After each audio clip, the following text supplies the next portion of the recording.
Bakka tolee ashamaa harka fuunee kabajamtootaa fi daawwattoota leensaa biif kennaa mul'inaan dhiifama. Tolee ashamaa harka fuunee daawwattoota keenya jaallatamoo kabajamoo akkam jirtu nagaa keessanii nuti nagaa keenya baga nagaa taatanii inni nagaa duubaa isee immoo galata guddaa fudhatu. Egaa viidiyoo itti aanuun dhufnee jirra. Namoonni na jajjabeessuu barbaadan subscribe godhaa maatii keenyatti makamaa. Namoonni na jajjabeessuu barbaadan viidiyoo kiyya naa taphachiisaa dafeetanii guddadhaa jechuudha. Viidiyoo kana hanga dhumaatti dhaggeeffadhaa isin fayyadaa jechuudha waan isin gargaarus qaba waan irraa barattanis qaba jechuudha. Obboleettiin keenya dheengadda viidiyoo isinii waraabee namoonni akkaawuntii gaafattan jirtu namoonni bilbila gaafattan jirtu seenaa ishii keessa seenee isinitti himne jechuudha. Seenaa yoo walitti himne waa faayidaa hin qabu garuu kan nama caalatti beeku immoo Waaqayyoodha. Ishii waa'ee ishiitu beeka ishiidhaan olitti immoo kan beeku Waaqayyoodha. Anis hin beeku isheenis hin beektanii jechuudha. Kanarraan kan hafe namoonni hin gargaarra akkaawuntii ishii fidi jettanii na gaafattan akkaawuntii ishii kunuuti. Namoonni gargaaruu barbaadan ayyaana waggaa kanaaf waan tokko hiixadheen Waaqayyo irraa waa fudhadha jettanii namoonni yaaddan ofii keessaniin kan yaaddan eebba fudhachuu warri barbaadan hiixadheen Waaqayyo irraan immoo waan tokko fudhadha warri jettan iddoo wantidha.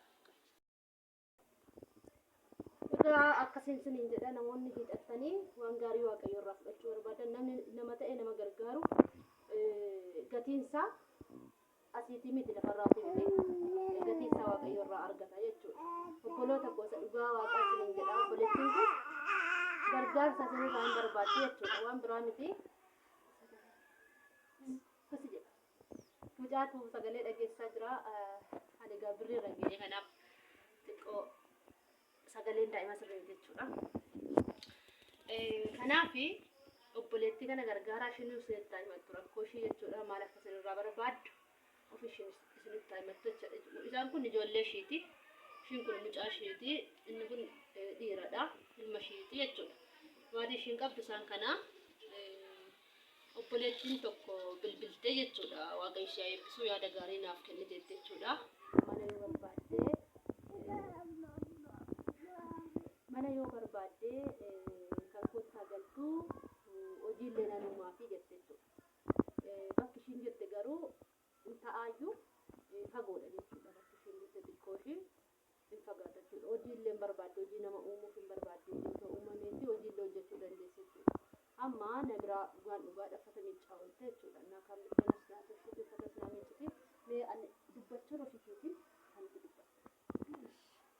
Maal Waaqayyo na gargaaraa baay'ee hojiin jiru waan ta'eef waan godhu qabu. Kanaaf daa'ima kana qabate daa'imni immoo xiqqoodha. Gateetaniin irraa deemuu hin danda'u irraa ooluu hin danda'u. Kanaaf baay'ee rakkadhe amma toona namni hojii naa uume waa tokko godhee silaati waa tokko mucaa kana hojii wal gargaaree hojjechuu dandeenya. Amma immoo deemee hojjechuu hin danda'u kan siraa baachuu hin danda'u. Baay'ee natti ulfaatee maatiin na bira hin jiranii bakka lafa dhagee furmaata argadhu hin qabu. Yoo isinii danda'ame Waaqayyo isin gargaaretti hamma ta'e na gargaara. Ayyaana kanatti illee waanuma tokko waan godhadhu hin qabu. Waaqayyo immoo yoo har'a na gargaartan Waaqayyo hamma dhumaatti isin gargaara. Waan hundumaan iyyuu namni Waaqayyo badeen badu yoo ani isin gargaaru baadhee nama karaa biraallee Waaqayyo karaa qabu baadhee isin gargaara. Kanaaf iyyuu kan isin jechuun barbaade. Obboleettiin kun immoo waan hundumaa waan naa gootu dhabdee baay'ee cannaqamte. Kanaaf iyyuu Waaqayyo namillee akkas ta'e kana yaaddee gooftaan immoo isin gargaaru ijoollee boruu abdii boruu baadhee jira. Boru ol adeemtudha waan ta'eef. Kanaaf iyyuu har'a na gargaartan immoo boru daa'imni koollee barattee iddoo tokko geesse hin beekamu waan ta'eef amma ta'e naa yaada na gargaara. Kanaaf rakkadhee isin rakkise malee. Otoon fayyaa wantoon daa'imni kun jiraachuu baattee waan tokko godhee hojjedhee bushuu hin dadhabu. Obboleettii kanatu na gargaaraa jira ammayyuu malee ani homaa ofii gochuu hin dandeenye.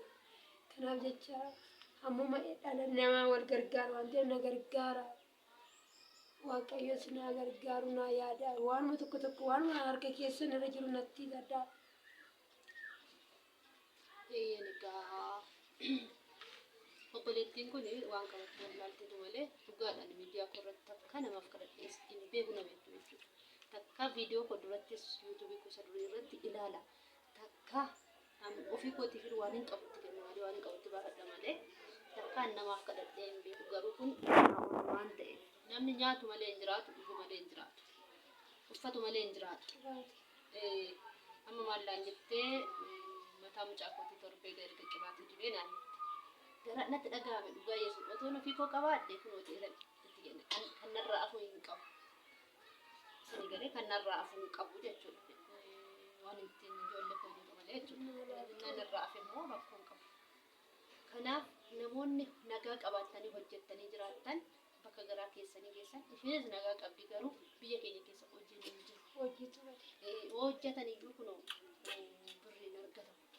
Sini galee namoonni rakkattanii deemtan jirtu baay'ee rakkina sirriitti alakkattanii sirriitti keessaa dhugdan. Namoonni sirriitti rakkina alakkattanii dhugdanii keessaa baatan amma immoo birrii nagaa qabatanii hojjetattanii argattan jirtu waan ta'eef rakkina sanan beektu waan ta'eef haati rakkattee ilmoo ishee turtanii guddifattanii beektu waan ta'eef jechuudha. Rakkina kun isiniif galuu danda'a jechuudha. Namoonni isiniif galuu danda'a. Isin galee kanaafi namoonni akkaawuntii gaafattan kun akkaawuntii qabdii isiniifan kenna jechuudha. Akkaawuntii ishii jira isiniifan kenna. Lakkoofsa akkaawuntii ishiiti jechuun yoo dogoggoraan ani Awaash baankiidha naan galle jechuudha. Itoophiyaan baankiidha. Nigdi baankiidha natti fakkaata jechuudha. Namoonni waan tokko harka keessan bal'isuu barbaadan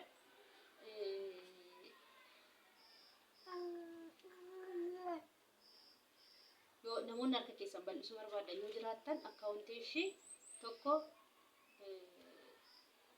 000 39 08 79 48 isa kanadha. Irratti isiniifan barreessaa jechuudha. Kanaaf namoonni harka keessan bal'isuu barbaadan asirratti amma isiniif danda'ame galchuuf hin dandeessu jechuudha. Obboleettiin kun ayyaana kana gammaddee isin wajjin dhugaa isin eebbisaa haa ooltu. Muma qabdan harka keessan bal'isaaf. An takka yuutuubii koo irratti namas kadhadhee hin beeku, namaafis kadhee hin beeku. Garuu hamma obboleettiin kun humna ishee waan ol ta'eef gargaaraa. Isin galee gargaaraa. Ijoolleen kun nyaattu malee hin jiraattu, dhugdu malee hin jiraattu, uffattu malee hin jiraattu. Namoonni dandeessan uffata iyyuu erga fakkiin hin jiru. Kana viidiyoo biraatiin amma dhufnutti nagaatti turaa isiniin jechuu barbaanna daawwattoota keenya. Kun isheen rakkoo ishee isinitti matteetti amma argattan ammas keessi keessanis yaaddanii dhiisina yaadanii dhiisuu sirriitti. Ammas garaan keessanis yaade bukkishirratti darbadhaa fi ayyaana kana ittiin haa ooltu isiniin jechuu barbaada. Waan jettu qabda. Waan jedhu qabu yoo danda'ame guyyaa biroo kan gammadee oolee waa tokko naa godhanii bakka boruu keessi hubadhetanii yookaan waan bilbila kee irratti akka waa tokko na gargaaran bakka guyyaa boruutu kaasee yoo dhimmaa hin na gargaar guyyaa kan kalma guyyaa kan irratti waan tokko illee miilan isaa warri isaanii ijoolleen keenya nama gargaaruun beekamu bakka nama gargaaruun beekamu gara laafeeyyiidha. Garaan jabaatanii hin beeku rakkinas nama rakkatas wanteen isaaniin jedhummoo warreen gargaaran biyya bal'aa Itoophiyaatti waan yaadan akka galanii waan gaarii akka qabatan borus illee arrabichaa miti dhalli isaanii ofii isaaniis akka waan gaarii tokko bakka qabatanii dhaloota akka gargaaran isaanii kadhannaa akka yaada akkasiin dubbadhaa waan kanarraa waan dubbadhu qabu. Kanuma ani dhugaa kanuma isiniin jedha kun buukish isinii kenneera warreen gargaaruu barbaadan qoma tokko malee wanti tokko malee gargaara.